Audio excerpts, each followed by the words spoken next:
Hello, in front of me I've got Logitech G715. In this video I'll show you how to manage keyboard profiles. In the beginning, let's go to Logitech G Hub app and now go to Profile. Manage Profiles, and here you can create profile for games and applications. You can add profiles, manage macros, integration and settings.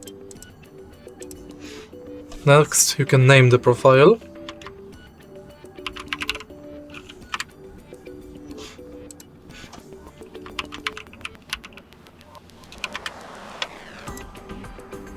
And then you can switch it. Also, you can select custom profile or scan for new games for profile.